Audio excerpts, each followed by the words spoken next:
that level, there's that blanket in the way, and it kind of detaches from the humanity. Like, when you type a comment, you can't see how that hurts the other person, how that affects the other person. So it's kind of like a desensitization in many ways. There's an actual term for it, but I can't remember what it is. It's something dissonance. I can't think what it is. Yeah. Okay, that is way too cute to be on the internet. So today we're continuing our series of videos on sort of men's mental health, but today's episode has got more of a particular focus on the online world. Yep. And I think a lot of what we're probably going to be talking about is going to be relevant to both genders anyway. Yeah. Just by way of introduction. So, like, we all know that internet didn't invent stereotypes. Obviously, like, stereotypes have been around for a long time, and it's from that sort of the idea of that collective unconscious is where stereotypes kind of come from. So the best way I would explain it is, you don't necessarily grow up in a world where someone's had to sit you down and tell you the differences between male and female gender stereotypes. You just sort of pick them up from observing the world around you, and it's all well and good to sort of question them and to analyse them and everything, but from a sort of lived experience point of view, there are certain stereotypes that we kind of feel the need to abide by. I suppose the first sort of encounter of it that most people have is when they first get to the school playground, like the different stereotypical sort of groups that exist there. You've got the cool kids, you've got the bullies, you've got the nerds, you've got the people who play sport a lot, whatever. And the internet kind of, for me, adds a whole other layer to that, which is where what you were just speaking about comes into play. So that dissonance between the kind of things that you would do and think and say that you wouldn't necessarily say kind of offline. And the reason why this links in so well to, for me anyway, men's mental health, is that I feel like the internet has quite a few kind of new stereotypes, archetypes of what it is to be a man. And it's something that we've become all like very familiar with through things like social media. So the one example I can think of straight off the top of my head is the nice guy. Yeah. Anyone who sort of used Reddit before will know that Reddit has these forums of women posting things that men have sent to them in like DMs or whatever, and it's like, oh, nice guy. And I suppose the thing is, like, that exists on the internet, but it does have an effect on us. Like it's a two-way sort of interaction. Yeah. It's like, the idea of the nice guy archetype exists online, but it enters into the sort of male psyche of like, oh, well, I don't want to be like that. Yeah. I feel like it's kind of like famous last words, isn't it? Like, oh, I'm a nice guy. As soon as women hear that, they go, oh, no, you're not. Yes, it is. It's like it's the stereotype of, oh, I'm a nice guy. That's a red flag. Yeah. I think if anyone describes himself as a nice guy, they clearly haven't been on the internet very much. And I think this is the problem. And I this is what I kind of mainly wanted to talk about. But yes, okay, there's an emphasis because of the last episode on men's mental health, but I imagine it's the same for women as well. I imagine there's certain things like internet kind of perceptions or images of women that you want to kind of try and navigate around as well. Yeah, probably. I think there's one that comes straight to mind, which is the whole, I don't know how to put into words what I'm thinking, but like the whole, like, you'll post a picture of yourself and it's like so many men are in your DMs. Yeah. And it doesn't even have to be like, like most of the time when I say that, people go like, oh, well, if you don't want that, then don't post bikini shots and stuff. And I'm like, no, I'm talking like as in just a normal photo, like just a bog standard photograph. Yeah. And you still get it. And it's like, and like, some people might say, well, if you don't want that, then don't go on social media. But that's like saying, oh, well, I don't want to be mugged, so I'll not keep my phone in my back pocket. Yeah. Like, no. Like. Yeah, and it's interesting that, because that example, I think, is something that you'd familiarize more kind of offline as well. I mean, you know, this is just inevitable result of the sort of tabloid press's treatment of women, magazines and things like that. Like the whole, if you wear a burqa, you're, you know, one side of the spectrum. If you wear a bikini, you're the other side of the spectrum. There's these like very easy categories that we've always fitted women into. And I think maybe the reason why, you know, this topic and the reason why men are so affected by these sort of online archetypes that we're talking about is that maybe the internet has come along and said, well, let's dissect and analyze different roles and characteristics that men have as well. Because the thing is, I mean, as difficult as it can be, especially if you're a single guy in, you know, sort of teenage years or early 20s, and you try and use dating apps to meet people, you feel like there's this whole kind of minefield that you have to try and avoid, because there's so many of these types of, if I say that, I'm going to come across as a nice guy or a fuck boy or whatever it is. And maybe, you know, the internet is a tool that's allowed people to kind of discuss these things. And the fact that there are forums where women will share, you know, dick pics and, you know, unsolicited like messages of any kind received from like a random dude. Like I get it. Like I understand why women would want that to be kind of spoken about and talked about, because unfortunately, pretty much every woman out there has had some kind of an experience of, you know, whatever it might be. So naturally, they're going to be more cautious and like mindful of who they start to interact with. Yeah. But then I suppose on the other end of the spectrum, you've got men who are mostly well-meaning, who just want to meet people and form a connection, who kind of fall into that trap almost as well. I'm just from a female perspective, I don't know, like if that's, am I coming across as sort of dismissing of anything, or is it unfair for me to say No, I think I'm conscious that obviously a lot of my research revolves around like the developments of AI and online violence against women, so I'm kind of cautious to keep that there and, you know, relevant, but also not like turn the conversation to just online violence against women. But most girls will give a guy the time of day, but what the biggest one that I've seen, not only with me but with like women in my circle, we all know, right? We've all got our own lives. We all get very busy. Like, you know, I've seen me and you take a day to reply to each other. Like, you know, like it happens. You can wipe your notification, whatever the reason is. But you don't have to fucking justify it for a start. But like, if you get a message of a guy and you've replied, and, you know, maybe you've had a little bit of a conversation, like just, you know, like pleasantries, like, hi, how are you? And then they'll reply and you've not opened it and say, because you've getting busy, whatever it was that you were doing. And then you'll get another message, like, and it'll be anywhere from an hour to like a day later being like, you're not even that fit anyway, you little slag. And you're like, what just happened? Yeah. And like, I think that's the big point of like, that's where the problem lies, because it's like that's where the nice guy stereotype comes from. Because you start off genuinely coming across like a nice person, like a good person, and the moment you haven't got your own way, now all of a sudden I'm a slag. It's like when you weren't saying that yesterday when you were clearly trying to get in my pants. Like that's where that nice guy stereotype comes from. I do enjoy, I must admit, like I do enjoy there's a few people on YouTube who kind of get all of these things from Reddit forums and put them together in a video, and like some of the messages are hilarious. It's like, fuck you, you slag, I'm a nice guy and you're not giving me a chance. And it's like, hold on. But I think that works roles reversed as well, because I think there is a lot of women in existence who will like demand attention. And like that might work when you're in a relationship, you know, like if that works for you and your partner, happy days. But in reality, everybody has their own shit.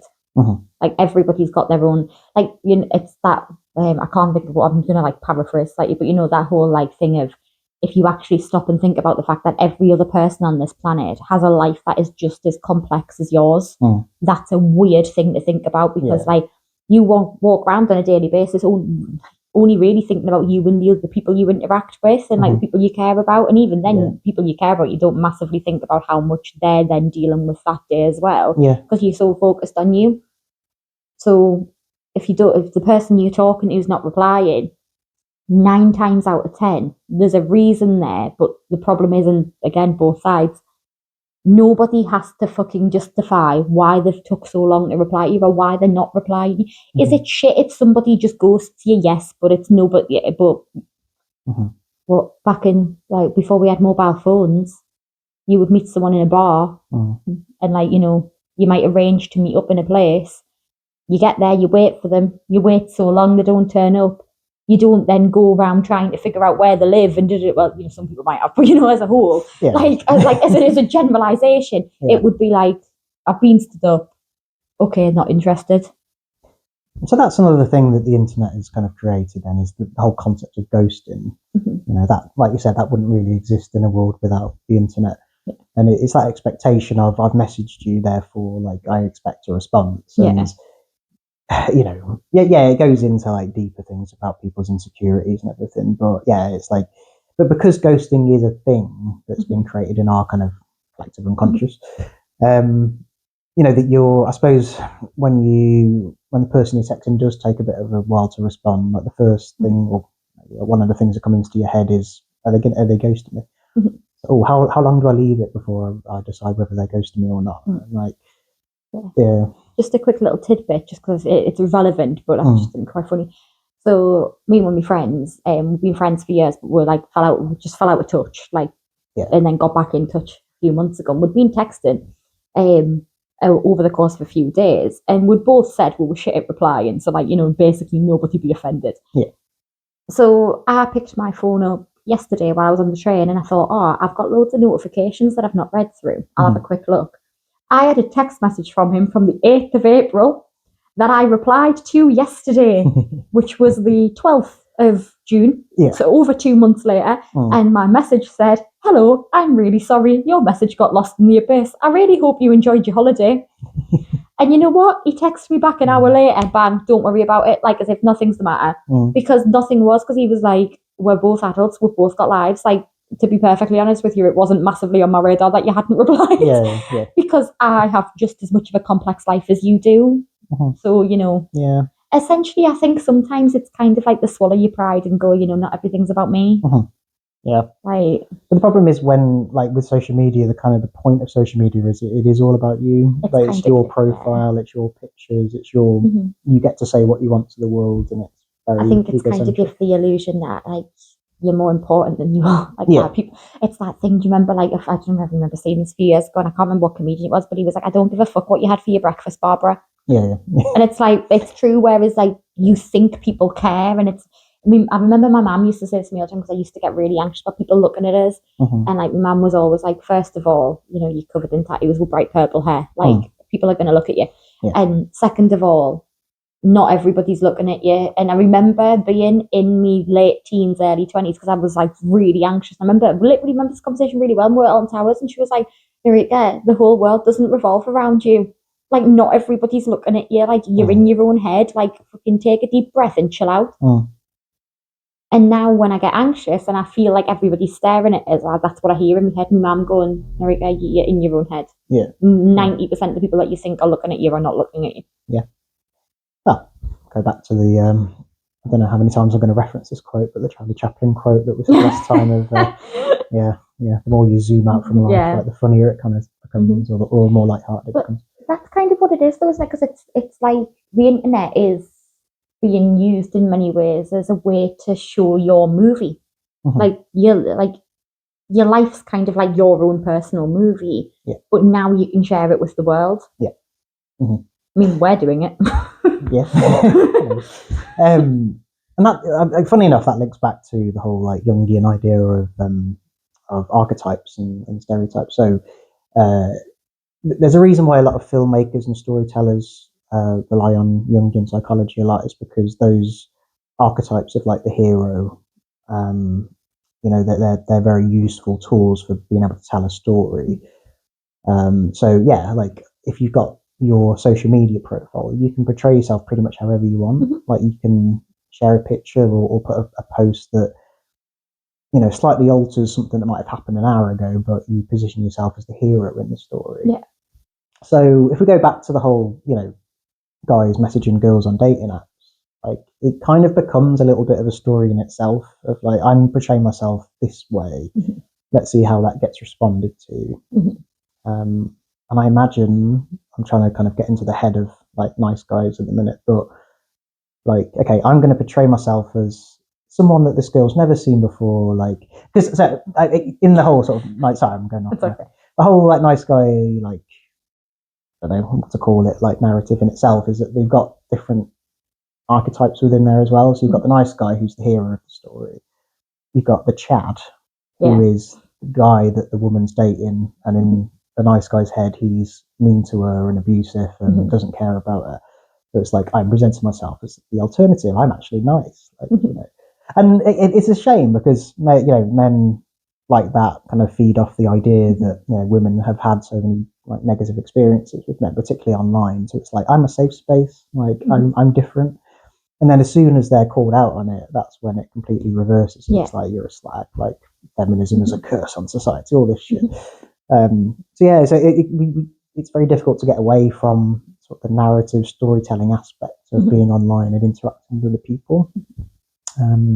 Yeah, I'd kind of view like that version, like the nice guy, like you said, when it all reverses once they're called out on it. That to me, I'm hearing in my head insecure reactor, where as soon as the reaction isn't what they expect, you have their insecurities come to the surface, and that's the reaction you get. It's from that point of view. Again, both sides, women do it too. I've seen it happen plenty of times. Yeah. I suppose the question is, where is all this coming from? Because again, I don't, it's not fully curated by the internet. I think there are some societal trends that kind of play out and interact with the online world and become these sort of new archetypes that we're talking about. But and it goes back a little bit to what we were saying last week. So I don't know if you'd agree with this, but how we were saying we're better as a society by saying that women don't need a man in their life to be happy, and men have a bit of catching up to do in that regard. The idea of being single after a certain age is a bit sad. So it's almost like the guys who go on dating apps to like find women are there's a sort of nagging sense in the back of their head of like, well, I need to be accepted by some of these women, otherwise I'm a worthless, terrible person. So like the desperate, like it becomes a desperation thing of like, this girl's not replying to me, like what's wrong with me? It's feeding into that thing of like, I don't want to be that sad, pathetic older man by himself.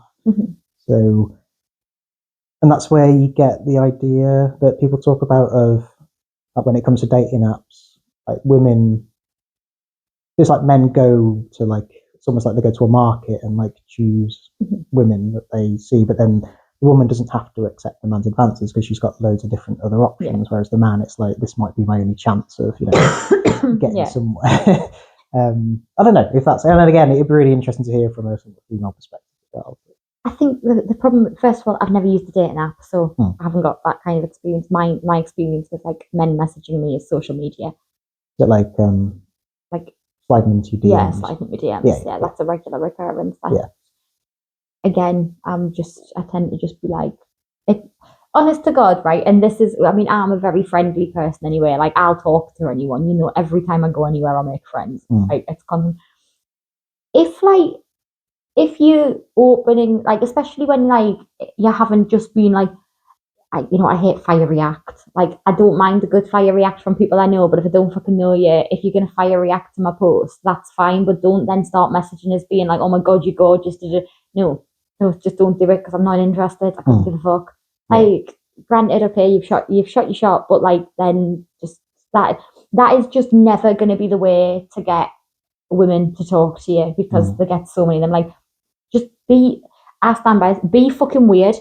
Be your weird self, because that's the best way to get with someone who will actually like you for you. But that's a whole totally different tangent, and I forgot where I was going with this.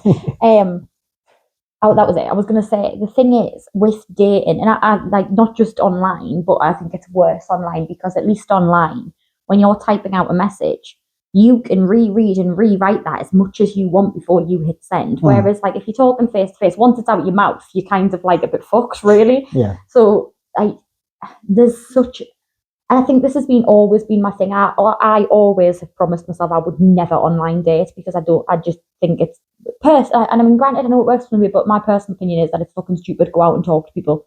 Like, that's just my own personal opinion.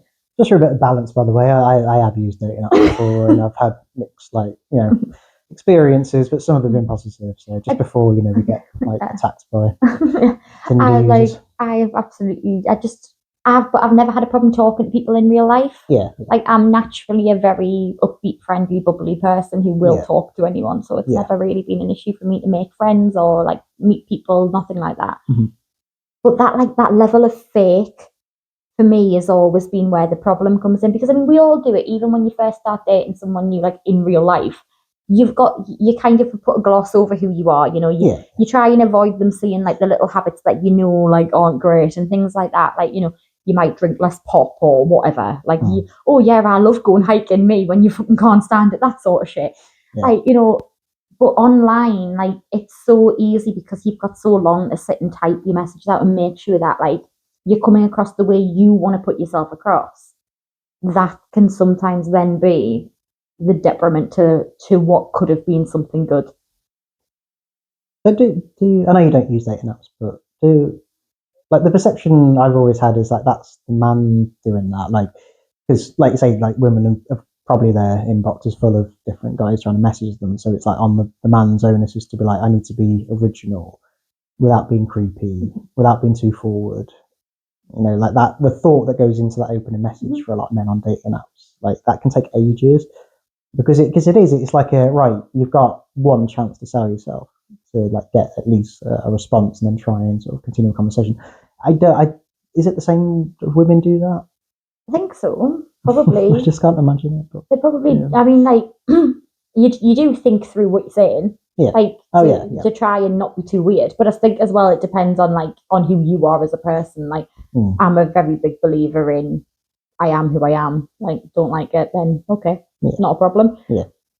Also, for me, like, I've found most of the time, if people start talking to us about music, I'm so on board. Yeah. Things like that. I just don't find. I think because I've never struggled to talk to people, I don't understand the concept of like that. Oh my God, I'm so scared if they don't like me or if they don't reply. Like, I've never understood that concept because I just personally don't think that way. I'm very comfortable with who I am and the fact that I'm fucking weird. And like, I'm very well aware a lot of people don't like weird, so fine. Yeah. But I was going to say on the topic of the whole fake thing, of like, fake's probably not the word that I should be using, but being more like toning yourself back, essentially. You're toning yourself back to be, nice and polite and all these things that you're expected to be. We're not all like that, like 24/7. Like, we all say things we shouldn't. I mean, it comes out sometimes. But by building that like persona up with someone, you end up in a position there where then they don't actually know what annoys you and what doesn't annoy you, because you've like, like, say for instance, like, a lot of people don't like certain types of jokes. A lot of people don't like dark humor. On the other hand, I'm a very big fan of dark humor, whereas especially a lot of women that I've had the pleasure of meeting are not a fan of my jokes, but okay. But if you're like laughing off the like slightly dark humor jokes, you're giving the impression that you like dark humor. Then they're going to come out with something that's a bit darker than what they would like, what they have been saying, and you're going to blow a gasket over it. And they're going to be like, "Whoa, you've never had a problem with me dark humor before." And then it's like, right, okay, so you've just spent 6 months talking to this person, and quite frankly, you're both just wasted 6 months of your time because that key point of something that's not going to change about you, that you have a dark sense of humor and you like dark humor. Well, it's not going to work with someone who you can't make, especially if it just comes out. But this is why I think it's important to know what the sort of commonly held stereotypes are with the different genders, because I think when when you first start talking to someone, like you've got no idea really. I mean, there is the profile that a lot of people don't even bother reading; they just message. But like in a real sense, you don't really know what that person's into, what their person thinks, like what their sort of views on things are. So you kind of almost have to revert back to type and say, well, statistically, I think that women think this way, so I'm going to try and like model my initial personality to fit that. Yeah. Which is maybe a little bit of where the where the nice guy kind of thing comes from, because again, it's this like fabricated reality we've got in our head of women like to be safe and protected. The knight in shining armor coming along to save the woman from the monsters that are around her. Like that is kind of what the nice guy is. Yeah. It's like they see a woman in distress surrounded by chads and I think I'm going to take her out of this and take her away, and then it becomes a kind of, oh, you're ungrateful for not accepting my advances.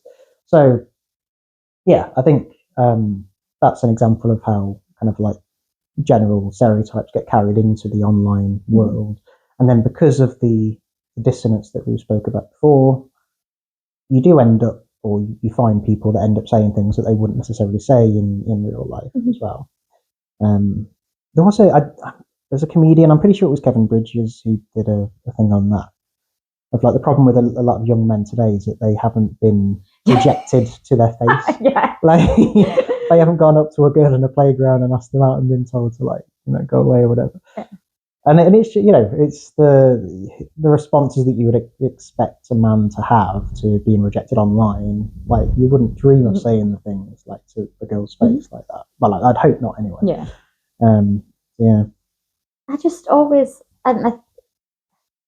it's weird because I'm like, obviously on the two different sides of it, really, like, I'd love to know, like, exactly what goes through guys' heads when they're trying to work out, like, what to say to somebody, because some opening lines that I have heard over the years, first of all, please be original, Jesus Christ. Like, the whole did you fall from heaven thing, like, right, okay, I've put, like, Howie, that's, like, the oldest line in the book.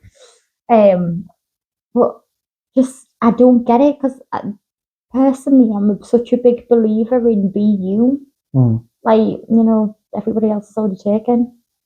Just be yourself. And I know I get that, like, that online stereotypes don't help that ability to be yourself, because we're all like, look at red flags, right? That was something like a phenomenon that become massive online of like, oh, the red flags, or like, oh, the amber flags, like that sort of shit. Like, the thing is, obviously there are things that are just outright red flags. Yeah. No matter whether you're a man or a woman. Like, if they are violent, that is a red flag. Doesn't matter. But there's some things that are like red flag behaviours to some people that are perfectly green flags to others. Well, it was like that conversation I told you I'd overheard yesterday of two girls in the shop down the road who were talking to each other, and one of them was like, ew, he's replied like within a minute of my message. And like to them, maybe like it's a red flag that he's replying too quickly because he's like, I don't know, like he's desperate or whatever, or he's going to be, or like that's an indication that he might turn out to be a kind of obsessive stalker if he's that quick to respond to a message, where it might have just been a guy who was on his phone at the time the message came through and decided, oh, okay, are we just old? Yeah, because like that to me, I have never been like, oh, you've replied too quickly to anyone ever. We are old, but we're also in a privileged position where we both remember a world without internet. Yeah. So we've had it from sort of both sides, Yeah. Whereas I think the younger generation, like, easy access to the internet has just been the norm for them since. Yeah. And I mean, to be fair, right, I am going to sound old when I say this, but are they really surprised that they all get responses in under 2 minutes? They've all got their fucking phones in their hand constantly. Like, none of them look up, see their life through an Instagram filter. I'd be curious then to know from your perspective, from a man's perspective, when it comes to it, a genuinely nice guy.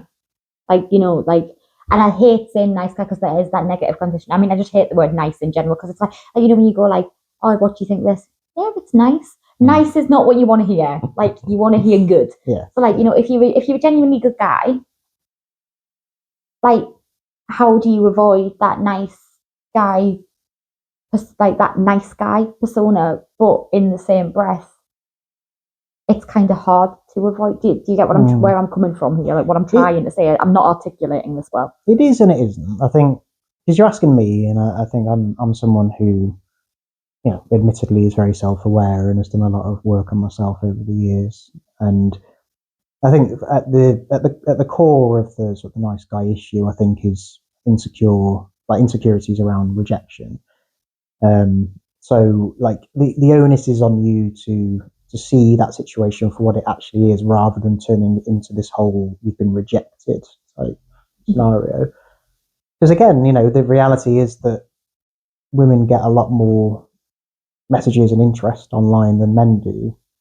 So the fact that the woman chose not to respond to your message is probably because she's got loads of other people that are trying to message her, and she just doesn't have time to respond to everyone. So if you can kind of understand what is actually happening there, then that should allow you to kind of, you know, overcome falling into the trap of the whole like, oh, that woman, like women are bitches, they just reject me, they don't want to talk to me or whatever. But for someone who maybe hasn't done that sort of work and who's, you know, younger and, you know, using sort of the internet for the first sort of time, I imagine that would be a lot harder. Just because, again, those stereotypes that exist online are very powerful and influential to the way that people see themselves. I don't know if that answered your question actually, but I don't know, because I didn't phrase my question very well anyway. So I think kind of more where my head's at, and I mean this is definitely autism coming out here, but because I don't think like that, I can't understand, because in my head, all I think is like for instance, right there when you were like, you know, she's probably got like plenty of other messages, so you just kind of like have to see it for what it is. How do you know that? You don't. Like there could be a million and one reasons. The bottom line is she's not replied. Just because someone hasn't responded doesn't mean that the problem is with you. And I think that for me personally, that's where I get pissed off when it comes to nice guys. Because I'm like, kind of like what I was saying before, what my mum said to me, the world don't revolve around you. Like we're all so complex that, and it's the same for women. Like when women get all like, oh, he's not replying to us. Right, when did you text him? 30 minutes ago. And I think that's essentially what I was trying to say in my answer. It's similar to the whole CBT technique of, you know, if you're annoyed that you said hi to someone and they didn't see you or acknowledge you or whatever, like your brain automatically goes, they're falling out with me, I've done something wrong to them. But then you kind of use CBT skills to say, well, you know, why have you jumped to that conclusion? There are a million different reasons why they might not have acknowledged you. So yeah, again, there's loads of different reasons why a woman might not respond to your message straight away or at all, for example. And it is that taking yourself out of that mindset that the internet likes to foster of, yeah, the world doesn't revolve around you. I mean, I think just really quickly, just you can pull us back if you want to, but my brain keeps locking down the route of like commenting on posts. Yeah. And about, I think that that's probably where I see the most, like, where I just think, why would you do that? Why would you say that? Or why are we breathing hatred so much? And it's on both sides. It'll be like, you know, okay, I'm just going to go down this route. The post about, you know, say for instance, rape statistics.